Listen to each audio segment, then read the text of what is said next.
السلام علیکم ورحمۃ اللہ وبرکاتہ۔ امید ہے آپ سب خیریت سے ہوں گے۔ ناظرین، آج ہم پڑھیں گے حروف مقطعات۔ حروف مقطعات کیا ہے، اس کا معنی اللہ تعالیٰ اور اس کے رسول صلی اللہ علیہ وسلم کے علاوہ کوئی نہیں جانتا۔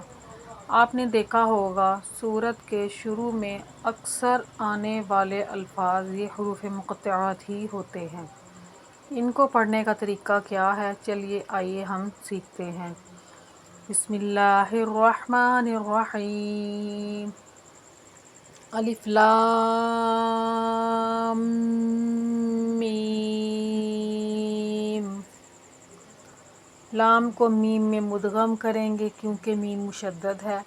لام کے اوپر جو مد ہے یہ مد متصل ہے، مد واجب ہے، اس کو کھینچنا واجب ہے، ضروری ہے، اور اس کو کھینچنے کی مقدار 4 الف کے برابر ہے۔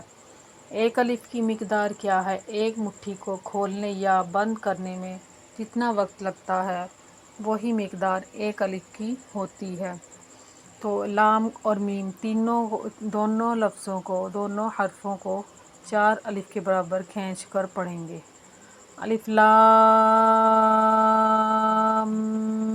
میم۔ الف لام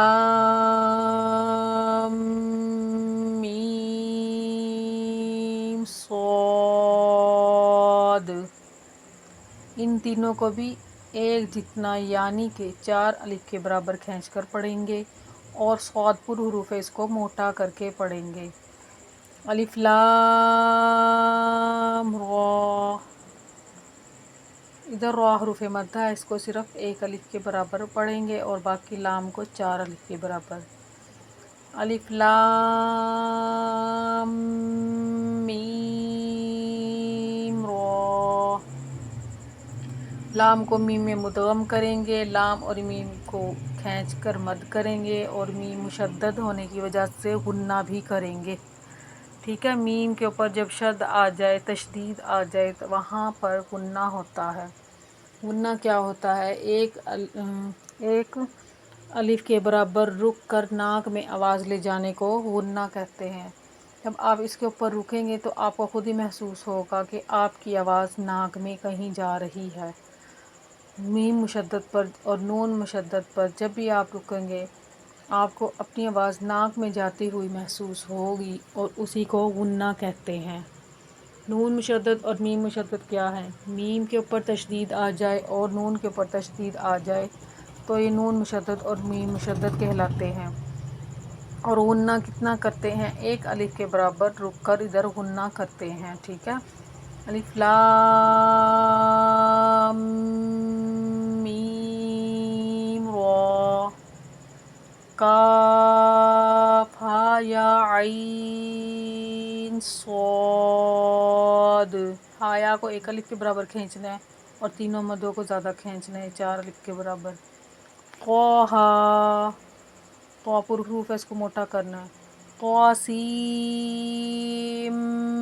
میم۔ طٰ پر حروف ہے، اس کو موٹا پڑھیں گے۔ سین کو میم میں مدغم کر کے میم کو غنّے کے ساتھ پڑھیں گے اور 4 الف کے برابر اس کو لمبا کریں گے۔ طاسین۔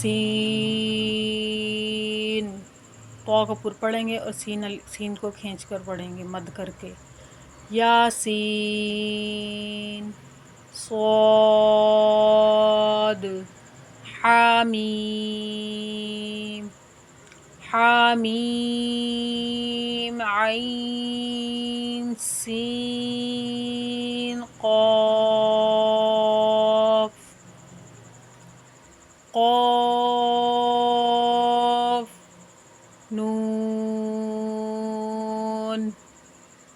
امید ہے آج کا سبق آپ لوگوں کو سمجھ آ گیا ہوگا۔ چینل پر نئے ہیں تو سبسکرائب ضرور کیجئے، لازمی کیجئے۔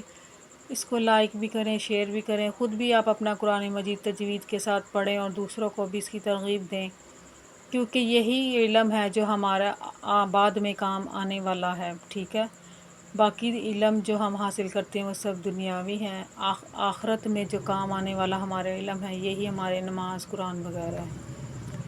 السلام علیکم ورحمۃ اللہ وبرکاتہ۔